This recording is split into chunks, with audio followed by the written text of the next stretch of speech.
কোন দিকে মন থাকে তোর? হ্যাঁ, কাজ কাম বাদ দিয়ে ইয়ার কি করিস এখানে বসে বসে? হ্যাঁ, দেখি বাসার কি অবস্থা। একটা টেবিল মুছতে এত টাইম লাগে? হ্যাঁ, আর এইসব মুছবে কে? এইসব ফার্নিচার কে মুছবে? হ্যাঁ, ওই যে ওইখানে যে ওই টেবিলটা দেখা যাচ্ছে, ওই টেবিল মুছবে কে? জানাস?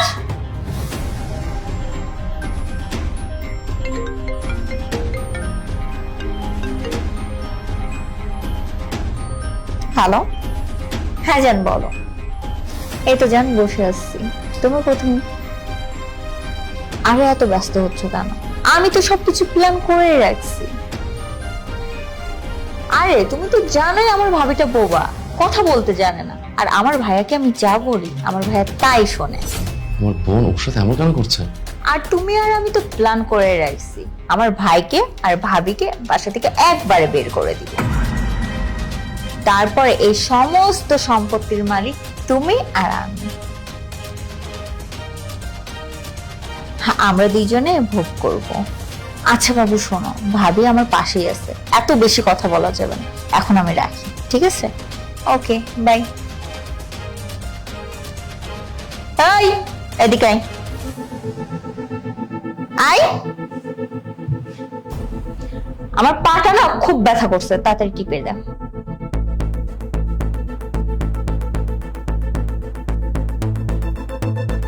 এই তোর হাতে কি জোর নাই? ভালো করে এটা।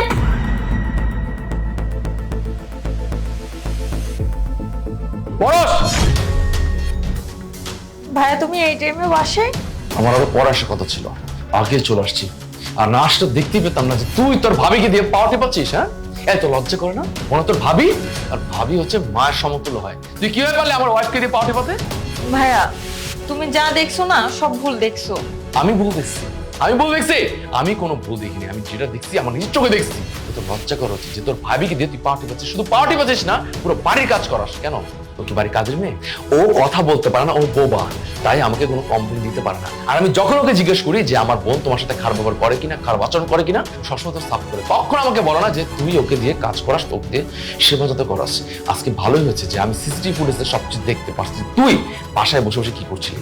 আমার ওয়াইফকে দিয়ে, আমার এই বোবা ওয়াইফটাকে দিয়ে তুই তোর পার্টি পাচ্ছিলি আর বাসার সমস্ত কাজ করাচ্ছিলি। তো তোর লজ্জা করা উচিত। আর তোর কি লজ্জা হবে? আমার নিজের লজ্জা লাগছে তোকে বোন বলে পরিচয় দিতে।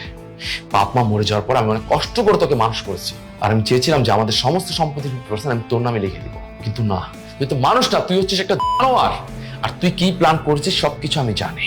তুই তোর বয়ফ্রেন্ডকে ফোনে কি বলছস যে তুই আমাকে আর আমার ওয়াইফকে বাসাতে বের করে দিয়ে আমার সমস্ত সম্পত্তি তোরা দুইজন ভোগ করবি, তাই না?